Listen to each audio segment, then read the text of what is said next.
Prior to that, he was in America for some months as a policy advisor also for the Trump campaign before returning to Australia. When you hear him speak, he's originally from Milwaukee, but he calls Australia home now. Ladies, please welcome Darren Nelson.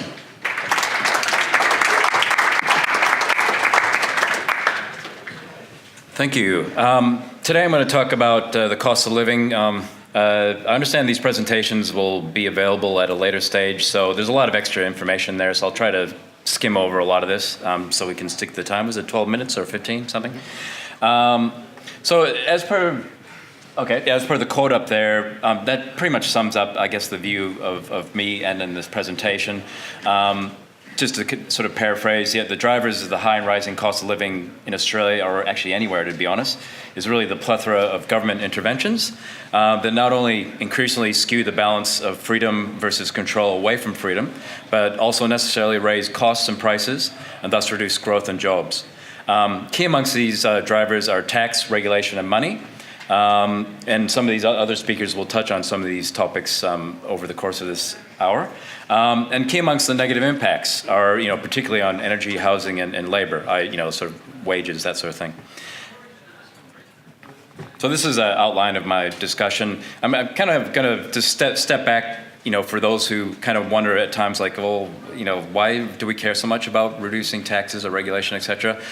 So a lot of my discussion would be kind of setting the stage for why we should care about that in the first place. Here's a blurb, a party blurb. I'll let you read that. But just to summarize, we are actually talking about other issues, particularly my senator, Malcom Roberts. He's kind of the de facto economic policy guy, and I'm his economic policy advisor. So we're certainly looking at a range of issues, particularly the cost of living is a big issue. By that, I'm sort of loosely tying together concepts like, the standard of living, which you think of in terms of households, the cost of doing business, obviously for businesses, and this other concept, inflation, which is really to do with the money supply, which affects everybody, essentially. The evidence, there's been, I think a lot of you have seen media headlines like this one, cost of living Australia tops the global list of expensive countries. I've personally felt that, and I imagine a lot of you have personally felt that as well. And I think, a picture is worth 1,000 words. I don't have much faith in the statistic of the CPI, but it's still, even that government statistic, which they, methodically push downwards, still paints a pretty ugly picture in my view. I'll quickly run through this. My approach, as he mentioned, I'm an Austrian economist, but I'm also trained in neoclassical economics, and I'm also interested in other schools of thought like public choice, transaction costs. Just not that this is all that important, but my sort of ethical viewpoints are Christian viewpoints. So starting out, just to start to set the stage and run through a little bit of a narrative, if you like. Economics is about human action. Or in other words, people acting through time and space in pursuit of ends using means, none of which are infinite or free, and thus are of subjective value. All people are also interact with others, clearly, too. So, sometimes libertarians get a bit obsessed with individualism. I mean, that's a slightly different concept, actually. That's fine if you want to do that, but that's certainly not what economics is about, nor free market economics. Human ends and means and can only be really formulated and attained through two means, and that's essentially through voluntary cooperation or political force. That's really it. That's the two options. Pen's falling over. Let's move on to profits. Everybody's heard that leftist cliche of, we need to put people before profits. Well, what this is really saying is they want their profits before others. That's essentially what they're saying. Why is that? Because the outcome sought by all humans in their action is profit. Now, not necessarily monetary profit, but some sort of profit. You do stuff because you think it's worthwhile to do. I mean, you sometimes get it wrong, fair enough. And profit can be monetary, it can be material, or a term that's often used as psychic profit. So, even the people on the left are searching for at least psychic profits. Well, actually, a lot of them are actually seeking monetary profits too. They just pretend as though they're not. So for example, if I buy a cup of coffee from a cafe, then by definition, I actually valued it above the price. And by definition, they valued it less than the price. At least ex ante before the transaction. So, so that's essentially inherently a win-win situation. And I'll leave people if they want to look at that lovely economics graph at some later stage. Property. Most people know this in the room, but just for those who don't, property is a lot more than just, say, a legal right to what they call real property or land. Obviously, I would describe it as a natural right to yourself, of course, to your stuff, whatever that happens to be, and your life more broadly. And that kind of brings back the concepts of ends and means and profits, as you can see in the presentation. To quote an Austrian philosopher, as opposed to an Austrian economist, the private property, and I won't quote the whole thing, just a bit of it, the private property ethic produces a higher general standard of living than any other one. And that's kind of generally accepted amongst any type of economist or libertarian for the most part. But ultimately, such considerations can only convince somebody who already accepts the utilitarian goal of general wealth maximization, which not everybody does. But he goes on, says, well, a property right to one's own body must be said to be justified a priori. For anyone who tried to justify any norm whatsoever would already have to presuppose the exclusive right of control over one's own body to even say that in the first place. And then going further, and to sustain such arguments, one must be allowed to essentially live. So therefore, you need resources to live, and you can read the quote for yourself. But this is, whether you agree with it or not, I think it's a very strong way of at least looking at the ethics of private property, and not just the economics. Prices, of course, they're a key contractual term to bring in a bit of legalese in the exchange of property, and that's what, when you go on an exchange, that's what you're doing. It's property of some description. It can be money or another good for a good, or your labor for a good, etc. Prices at the same time are, an objective benchmark, if you like, for comparing what is otherwise subjective values. So thus, prices are incentives and information intertwined. And as Hayek has stated, basically, well, I'll read a little bit of it anyway. Into the determination of prices, there will enter the effects of particular information possessed by every one of the participants in the market process. Essentially something that just not any single person or bureaucrat or a small group of people can possibly understand. A little bit more on prices, just to bring it back again to subjective value, just to remind people that value at the end of the day, not prices, slightly different thing, is a subjective thing. It's in the eye of the beholder. But that's a good thing, because that makes exchange something that can be win-win. So it's not like, a lot of people on the left always think these things are win-lose. That's not the case at all. They're win-win. And just quickly now to get back into more cost of living concepts. This is where this is all heading. To sort of quote another sort of Austrian economist, Murray Rothbard, the price and the purchasing power of the unit of a product are one and the same. And then he went on to discuss the relationship between that and purchasing power. So you can see in this chart up here that purchasing power of money is the inverse of whatever we construct as the price level. Is that it? Oh my gosh. So basically, just a quick one here. I'll really summarize this. Cost-benefit analysis has lots of problems, both theoretical and practical, to be honest. But I think it's quite a useful discipline that needs to be brought in more in keeping governments honest, or at least trying to do so. I probably won't go through this one. You can read it at some other stage. I'll get into sort of tax. Just a quick one. You read a lot in the press that a tax is something that just is passed on by businesses. That's rubbish. Every economist will agree on that, regardless of their school of thought. This hurts the economy, so it's basically hurting businesses and consumers when you have a tax. So obviously, if you reduce them, you're helping them all out as well.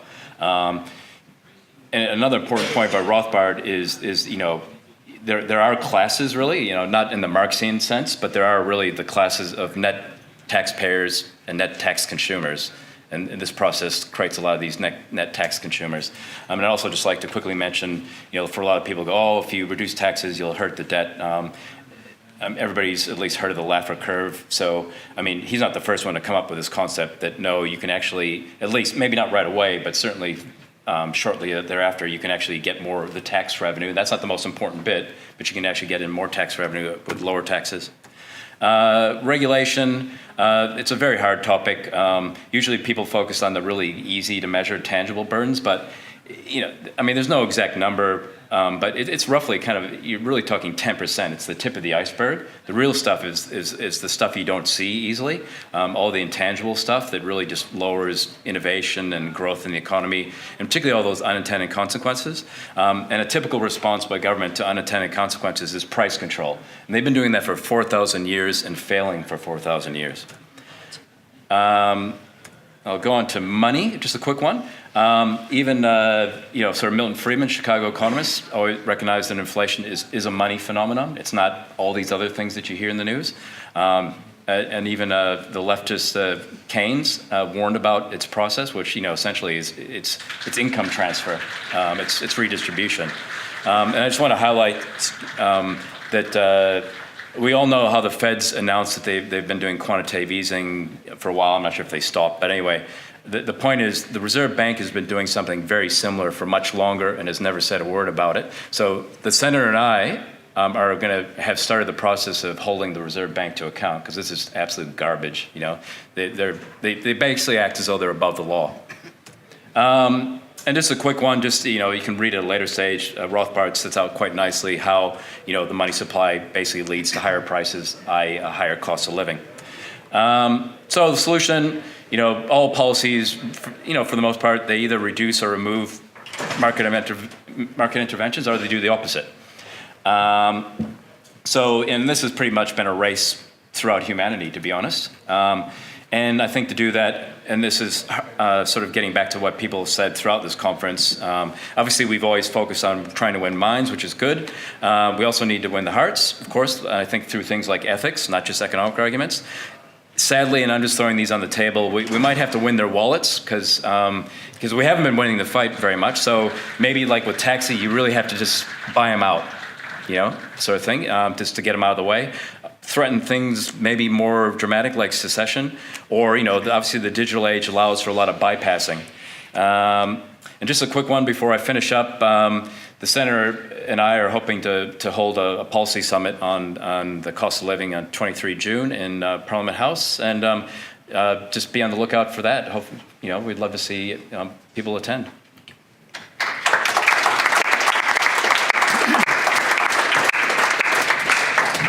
Which the Obama regime had brought about to reduce CO2 as a global program. And indeed, Obama, his final speech as a president, he sort of encapsulated this sort of trance-like view of climate change with the words, quote, "Without bolder action, our children won't have time to debate the existence of climate change. They'll be busy dealing with its effects, environmental disasters, economic disruptions, and waves of climate refugees seeking sanctuary." And yet, none of this has happened. The hurricanes, the droughts, etc., haven't happened, they haven't increased. And since we've had really accurate data available since 1979 with satellites, this has supported the skeptics' view that, there's not very much in climate change, if anything at all. I might say that this isn't the case. This isn't the view of Malcolm Turnbull or his hand-picked head of Prime Minister's Department, Martin Parkinson, who on many occasions has warned about climate refugees. But it's something that even the IPCC, as they said, has downgraded and said it's very unlikely to happen. So while some see climatic catastrophe as bringing dire economic consequences, I think a more sober analysis sees dire economic consequences stemming from radical regulatory measures to transform the economy and, in essence, to throttle it. Hence, the issue is, in my view, not just one of a raft of alternative avenues that make up the sort of tapestry of agendas from political parties, but it's a defining economic marker in politics. Those wishing to avert the supposed detrimental effects of climate-induced global warming stand ready to require a fundamental redirection of the normal market activities involving buying, selling, producing, etc. And in doing so, they demonstrate a predilection for overriding individual preferences with those of their own. Now, in Australia's case, we spend about $5 billion a year on regulations and taxes in support of this program. We subsidise wind and energy, which costs $120 per megawatt hour, to displace coal, which costs about $40 per megawatt hour. We're supposed to be getting towards a level of 23.5% of our electricity coming from renewables by 2020. And we're only about halfway there. And even being halfway there, we can see some of the effects of this already. We're seeing coal stations closing, and we're likely to see a lot more of that because we're going to do another 50% expansion. And this is displacing relatively low-cost energy with this very high-cost energy. It is also highly unreliable, as we've seen in recent blackouts and near misses in South Australia. So we're degrading the system for it to tremendous effects on our own economy. Not only households, I mean, and that's obviously the trigger thing for politicians. Households' bills have gone up. But the more important thing is that basically low-cost energy has been a key element, perhaps the key element of competitiveness in Australia for about 30 years. We moved from what was just about the lowest cost energy prices in the world to somewhere near the top in the space of about 15 years, purely as a result of the measures that we've taken through Kyoto and Paris. Kyoto preceded Paris, and that itself created a lot of regulatory issues. For example, the Commonwealth, which was then Liberal, and the state governments of New South Wales and Queensland, which were Labour, they conspired, or they went together to actually stop clearing of land as a major element to try to meet the Kyoto Agreement of reduced levels of emissions. And in doing so, they devalued farmers' land. In one case, land was worth $9 million. It was replanned, and it became worth $2 million. And then the government offered to buy it at the $2 million. So they stole his property and offered to buy it at the reduced price. And one of the interesting things on Kyoto is that Canada was faced with the same sorts of issues, and they were failing to meet their Kyoto targets. The Kyoto was at 1997 targets there, but and they could have taken, or were urged to take, the same sort of measures that Australia had taken, but they decided that just wasn't the thing to do, and therefore reneged. So under the Paris Agreement, the Paris Agreement covers 40% essentially of the world's emissions. It does cover the whole of the world's emissions, but the developing countries with 60% are back-end loaded. They don't need to do anything until about 2030, except under the agreement receive about $100 billion in aid. So essentially the focus is on energy. And basically, we were to get down to these sorts of levels. The way of doing this is through an international treaty. Of course, if it's a global issue, you've got to use a global means of doing so. And the interesting thing about global treaties is that we've been developing quite a lot of them since World War II, covering things like migratory birds, Antarctica and various things like that, and some major stepping stones in the area towards climate control were taken as a result of acid rain, so-called acid rain, sulfur dioxide, supposed to be a big issue. It basically the governments agreed to reduce their emissions to stop this, which was supposed to be poisoning lakes and forests in Germany. Indeed, what happened since is that people have found that it had no effect whatsoever on these things. So we moved from these various treaties, which were basically voluntary, in a sense, they're voluntary. And we had these intended nationally determined contributions, the voluntary contributions. But the voluntary contributions have a life of their own, and basically it becomes very difficult for governments to actually get out of these. Now, the big thing about the Trump victory is that the US is about 15% of the world's emissions. Suddenly, not only was it a ridiculous treaty covering only 40% of emissions, but it doesn't even include, it now only covers 25% of emissions. There is absolutely no fig leaf of respectability to maintaining this. Whatever Trump does, he will not be throttling coal. He may or may not pull out of the Paris Agreement, but he certainly will be undermining it one way or the other. So we now have no possibility of it influencing the climate, even if that was to be considered to be a credible thing to do. And basically, what we're doing in Australia, we're abiding by this continued treaty. We say we've signed it and solemnly signed it. We have a Prime Minister who believes in all these sorts of things. But so we are pursuing it and pursuing it with even more vengeance than before.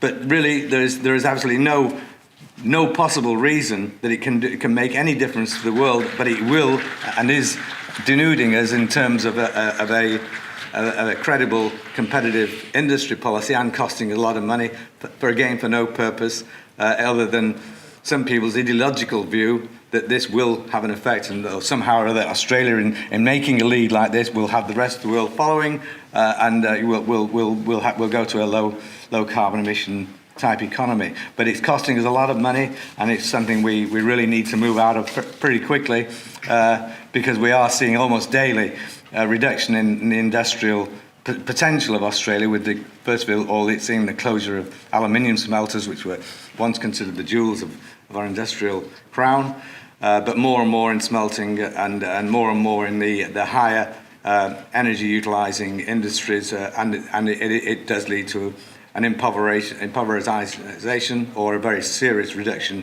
in our living standards. And I'm told it's question time now. Thank you. Thank you.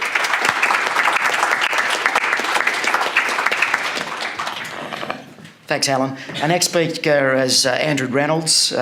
He says he spent 30 years in banking, accounting, regulation, education, and now somehow makes a living as a commentator. Brilliant, Andrew. Welcome.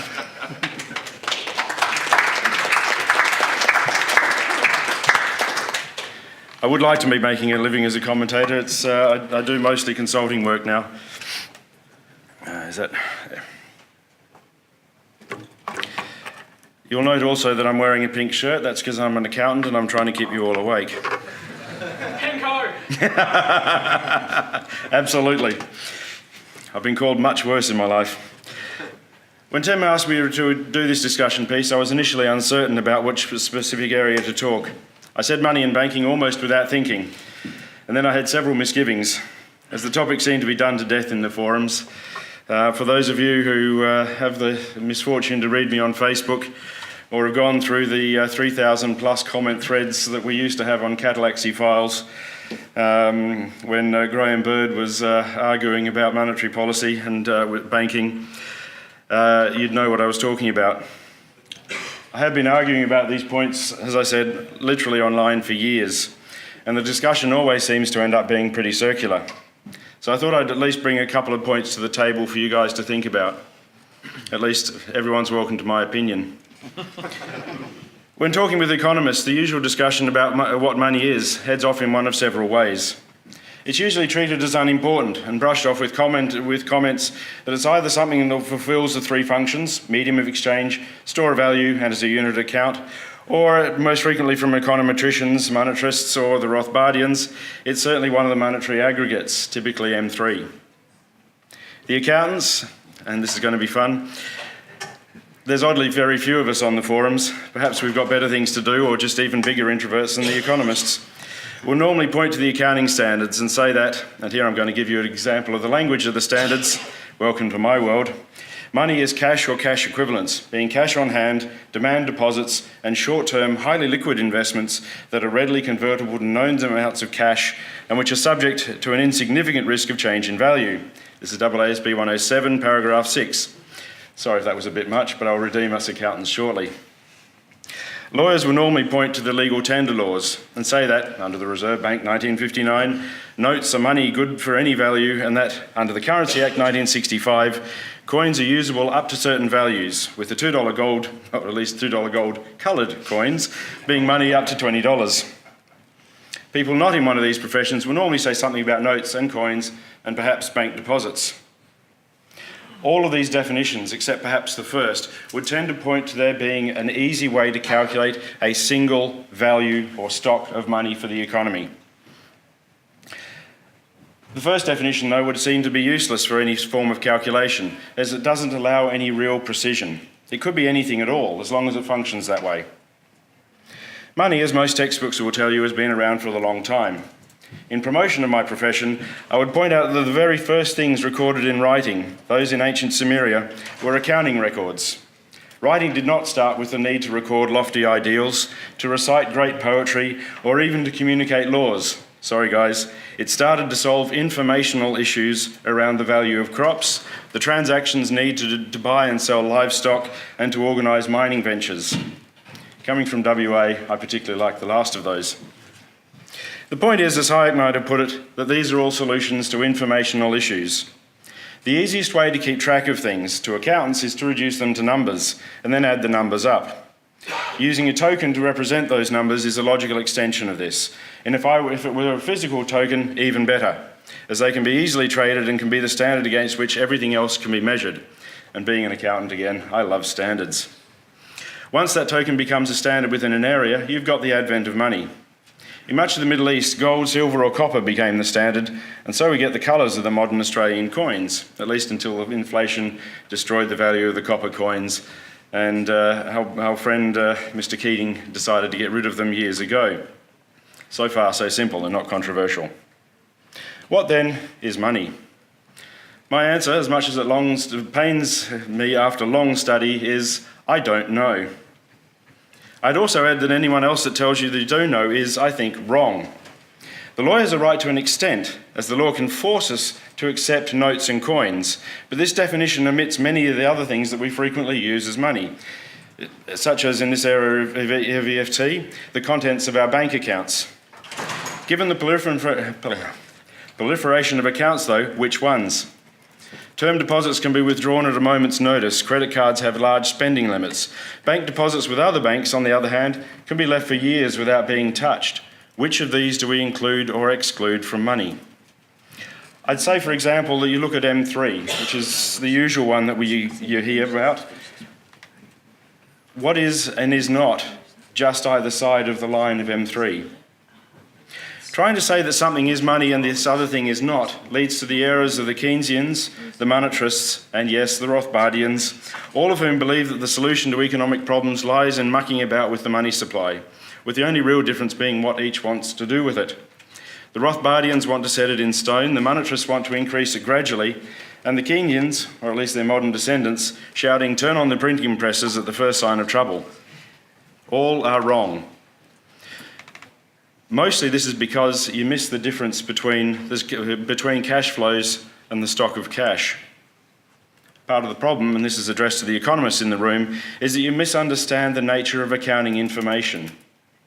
Our information is prepared for accounting reasons, and it's also almost universally misunderstood by you guys.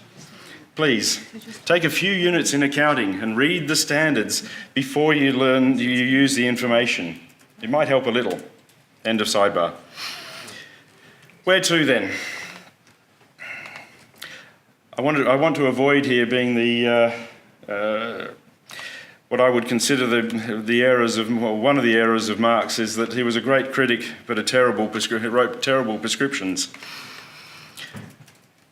As usual, I head straight to Hayek, but even here I would disagree with, at least in part.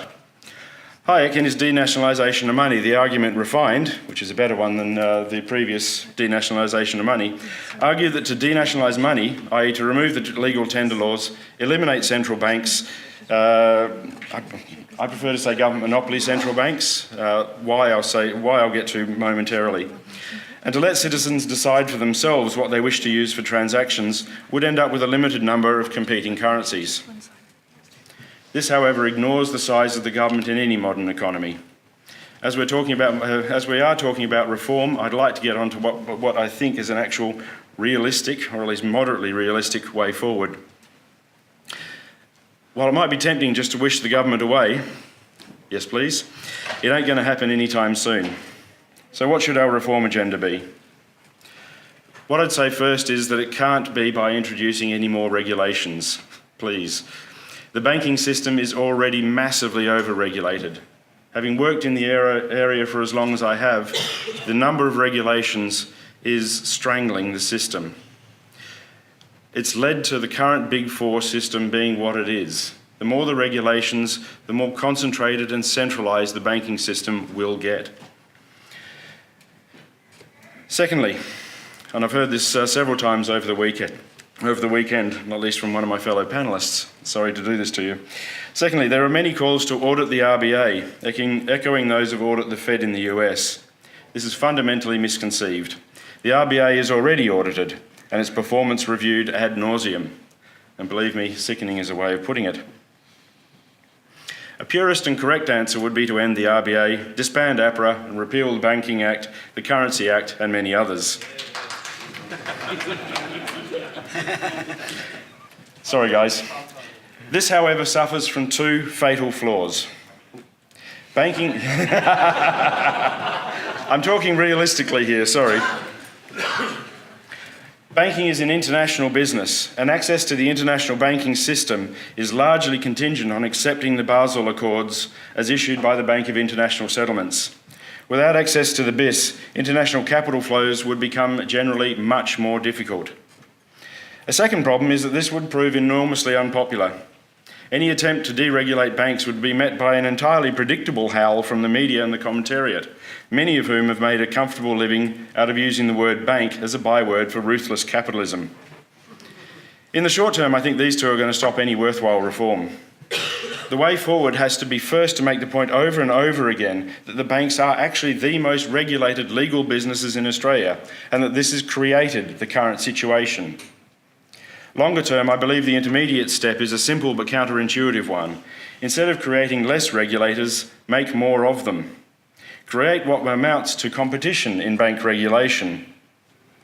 Those banks that, for some odd reason, choose to be regulated under Rothbardian strictures might choose to be regulated by Rothbardian Regulators Limited, the free bankers by Hayek Deregulators Inc., and the international trading banks by APRA under the Basel strictures.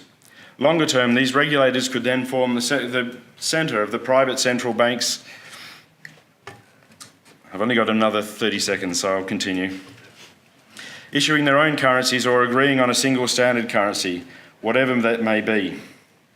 None of these would be backed by an explicit or implicit government guarantee. Money, at least, would have to be left to the RBA. Political reality is that we are not going to get private currencies anytime soon.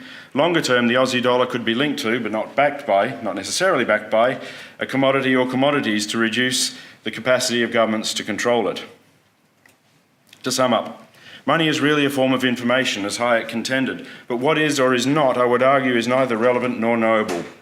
It is a way of measuring what you have to give up in exchange for something else. Trying to accurately measure it is just going to give you a similar response to the quantum effect. Heisenberg lives on, not only in physics, but in economics. The banking system is a mess as it is, but that's not the fault of the banks. The large ones are certainly guilty of rent-seeking, but we should not blame the beneficiary of the rent-seeking. We should be aiming at the creator of that rent-seeking. And the start of a solution is not to get rid of the monopoly regulator, but to get rid of the monopoly of regulators. Yay.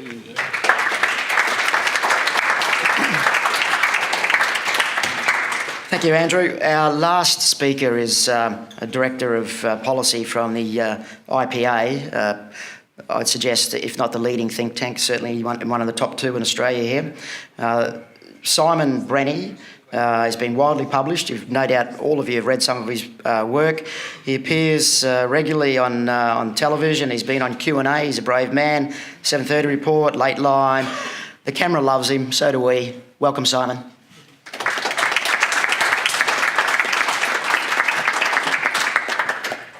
Thank you very much, Andrew, for a very kind introduction, and thank you to all of you for being here. I know that Sunday morning can be difficult, but you've just woken up, and once you get to Sunday afternoon, I think that's when people start falling asleep again, so thanks very much for being here.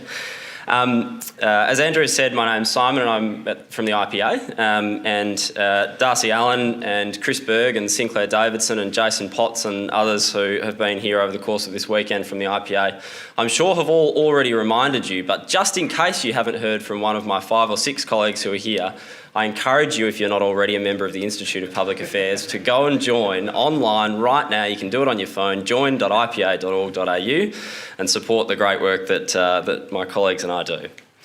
I wanted to just put an image up. So do I press something? Someone will press a button and an image will appear on the screen.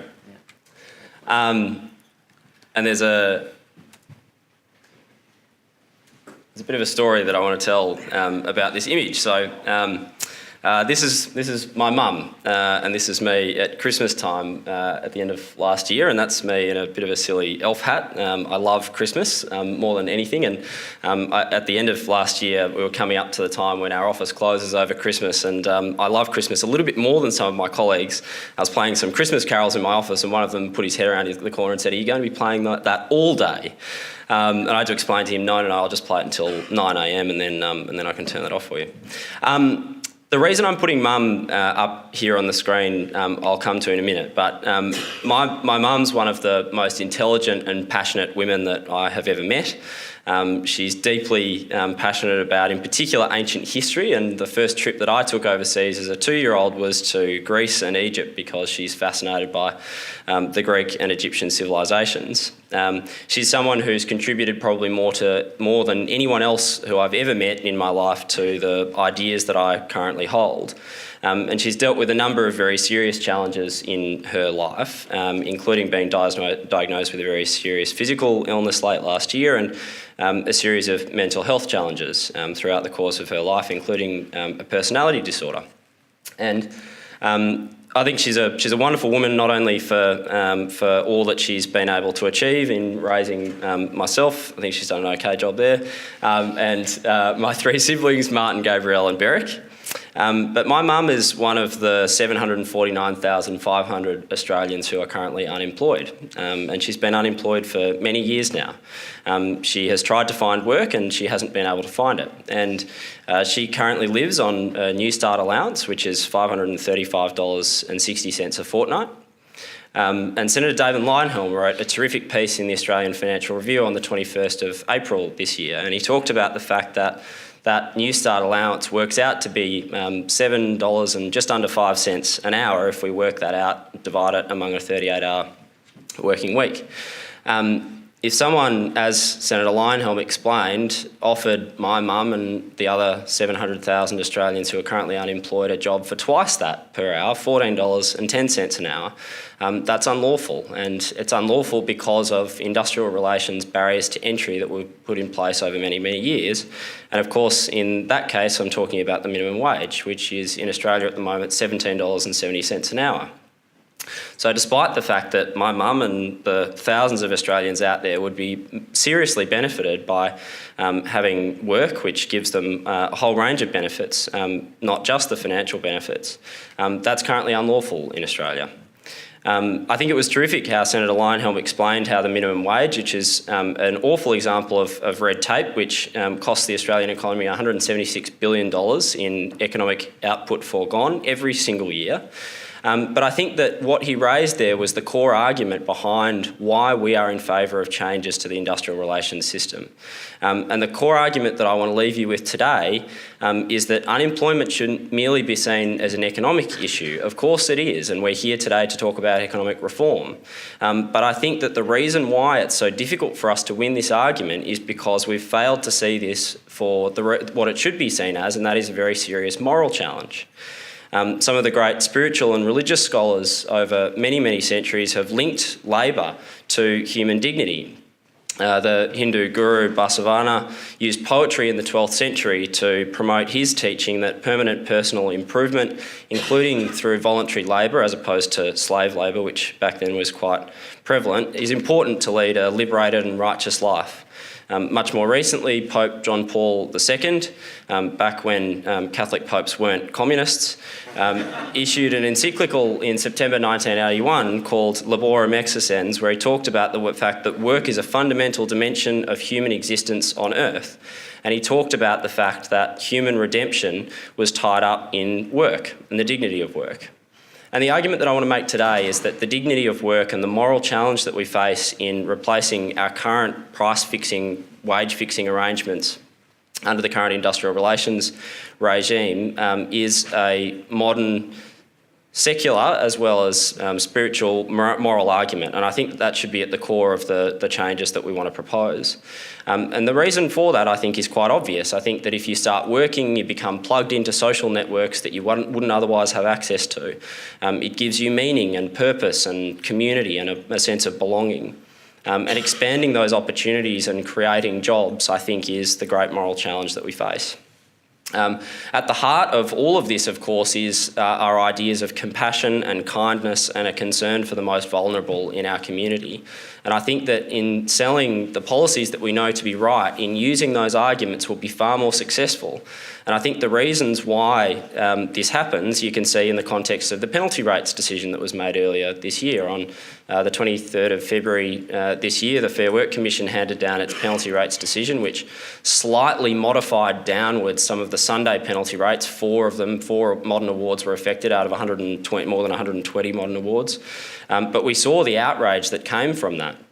And I think a part of the problem for those of us who recognise that rather than seeing those who are currently employed in the labour market and also taking into account all of those who are outside of the labour market, those who are unemployed or underemployed, I think we failed to make that case. So the Productivity Commission knows and it has recommended that the Sunday penalty rates be brought down to the Saturday level for all awards. They think that Sunday penalty rates should be abolished entirely.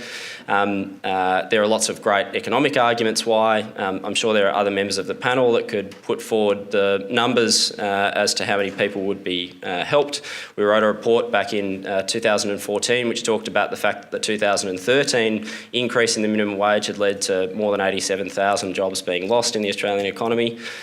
Those numbers are very real, and there's no doubt that people's lives are affected, but I think that it's far more important when we're selling this message to talk about individuals and to talk about these stories, because at the end of the day, the reason why the left wins these arguments when it comes to penalty rates or the minimum wage is because they're able to tell those stories, even if they do so in a really ham-fisted way. Do you remember when the penalty rates decision was made, Bill Shorten stood up next to a Coles worker who was under an EBA. He wasn't actually affected by the penalty rates decision. That didn't matter. It didn't matter because the emotional argument behind that message was so powerful. I think that there are lots of areas in the economy where direct price controls, we've gotten rid of them over the last few decades. There are indirect price controls through regulation now, but penalty rates and the minimum wage are one of the only areas where direct price controls still exist. And I think it's really important that in breaking down those barriers, we talk about the fact that we're all about promoting social inclusion, which is in fact one of the things that the Fair Work Commission has to take into account. It's mandated to take into account in the Fair Work Act. The words that are used are that they should take into consideration promoting social inclusion through increased workforce participation, which of course is directly at odds with the implementation of a minimum wage. I just want to leave you with this one conclusion before we turn to questions, and that is to say that for many, many years, and if you go back and look at the cases that the minimum wage cases or the penalty rates cases that have looked at this issue, there has always been this idea that bosses and workers are at war with one another. There is a war between wages and profits. Even the IPA was guilty of falling into this in 1946, admittedly a long time ago, when we talked about the fact that there was this war between wages and profits, or that was the language that was being used. I think we've got to get away from that idea. I think we've got to get away from that. We've just got to talk about the fact that there are human beings, and those of us who are interested in industrial relations reform should have a laser-like focus on advocating and implementing policies to put in place policies that are going to help them, including my mum, to find work. Thank you.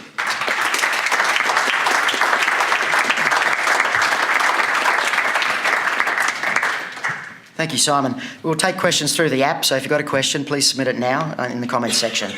Alan, first question to you. Why do you think that people are so quick to propose taxes to pay for more expensive options, or the more expensive options of solar and wind, when nuclear is available and apparently cheaper on a per megawatt hour than coal? Is that working? At the bottom.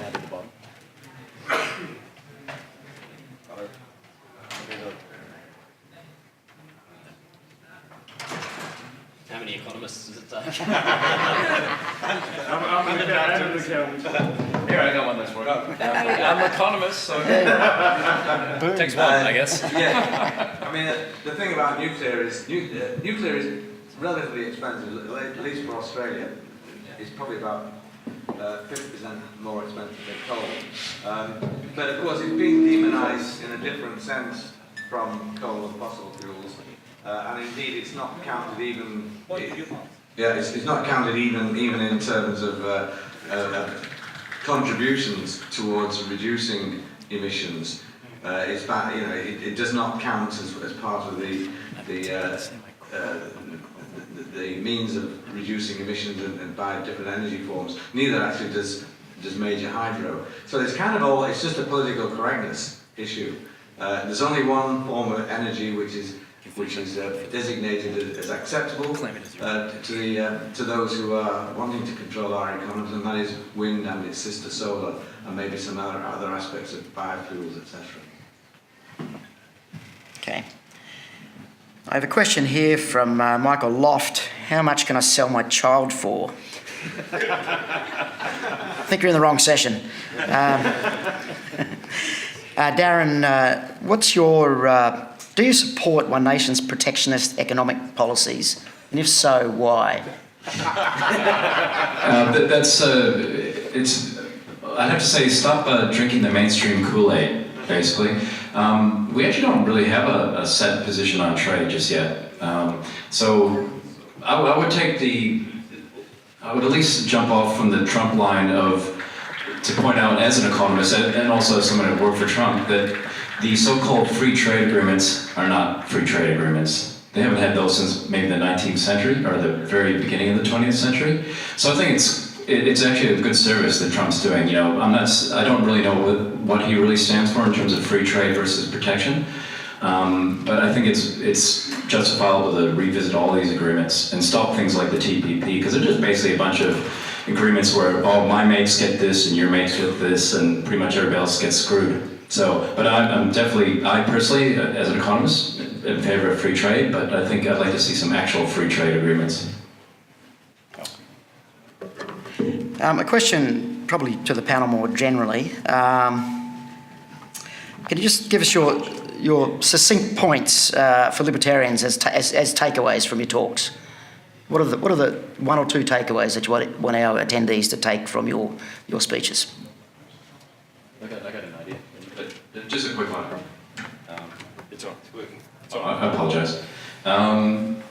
I didn't get a chance to read my little quote at the end, but I think this would be a good takeaway, not only as a theme of my talk, but just generally about libertarianism. I wouldn't call myself a Rothbardian, as you said, but he's probably my favorite of the Austrian economists. So to paraphrase Rothbard, the catch-22 of the advocates of government intervention over liberty is that they cannot assume that consenting adults and free markets are akin to ignorant and selfish children, but also assume these same people are magically no longer ignorant and selfish when either voting for or being employed by government. That would be a takeaway. I think my point would echo some of that in that, to me, one of the worst things we can do as a movement is to start pillorying the banks or pillorying the companies that are actually dealing with the regulations that governments pass. What we need to do is be, at least in my opinion, absolutely consistent in saying that the idiocies of the current system are due to the regulations that regulations and law that governments are passing. So the takeaway from my point of view is, if you think you're about to criticise a bank or company, that's fine, but recognise that you're criticising the wrong party.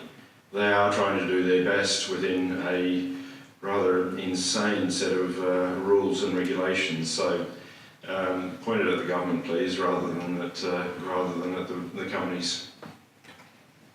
Well, my own focus was more or less purely on energy, and the takeaway there is don't regulate and don't tax. I mean, but that has implications across a lot of other areas of the economy. By and large, we should peel away an awful lot of all of the environmental regulations that we have in place, and we should certainly stop taxing and subsidising particular favoured productive or non-productive resources.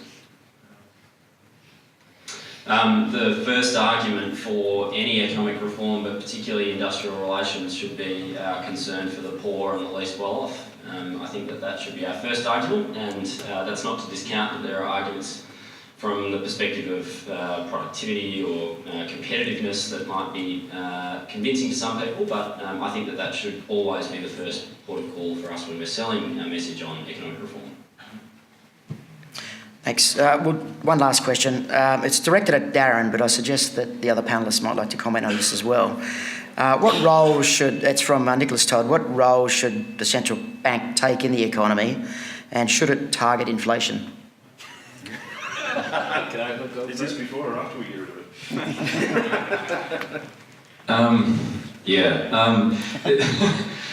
I always get amused when I see those headlines of the Reserve Bank or any central bank is fighting inflation when they're the only source of it for the most part, putting aside fractional reserve banking and debates over that. But they're the centerpiece. Though I will give credit occasionally. I never remember the chap's name, but occasionally a central banker will be responsible, like the chap who was at the end of Carter through Reagan. Volcker. But that doesn't happen very often, to be honest. So I don't agree, I don't know the details of the audit they face at the moment, but certainly from a political point of view, working for a senator, we find them completely unaccountable. They've hardly ever turned up to the Senate to talk about anything. So I think that's a good start, and we're trying to do that. Me as a Austrian economist who likes Rothbard, Hayek, Mises, and many others, and also like many Chicago School economists, I would like to get rid of it eventually. But that's obviously going to be a hard ask. What should the current central bank do, other than disband, as I said earlier? I would rather that they just stop. Let go of the levers, guys. Walk away. Do what you're good at, which is go back into the banks and actually do something useful, please. But seriously, all I'd say now is that, given what I said about monetarism, Rothbardianism and Keynesianism, the best thing they could do is at least follow a monetarist viewpoint. That's probably as good as you'll get from a central bank. Try and keep the money supply as stable as possible, even if you can't, even if I disagree with their way of measuring it. I don't have a great deal to add to this. Disband, yeah, I'm not even sure that. I'm not sure we do need a central bank. I mean, if we didn't have one, then we couldn't issue Australian currency, so who cares? You deal in some other currency, and probably that's a trend that's happening anyway. I don't know that I'm totally attracted to the monetarist approach, the way it's explained there. I don't think it's possible to keep fueling the economy so that you have that stable level of inflation, which was really behind, say, the Wall Street crash in the 1920s, was a kind of monetarist approach to the following there, and didn't work then, and blew up in the end. At least that's my view of it. But yeah, let's try and disband them all. And one of the things that I find a bit offensive as well is, bringing these businesses to camera to appear before the Senate. I mean, what's the point of doing it? Why do we do that? I mean, it's just the same with banks or grocery firms or farmers or anybody else. What's the Senate got to do with all these things? These are producers. The answer to those two questions is no and none, but Bitcoin will make this argument moot anyway. Ladies and gentlemen, we are going to wrap it up now, so could you please join with me in thanking Darren Nelson, Andrew Reynolds, Moran, and Simon Breheny.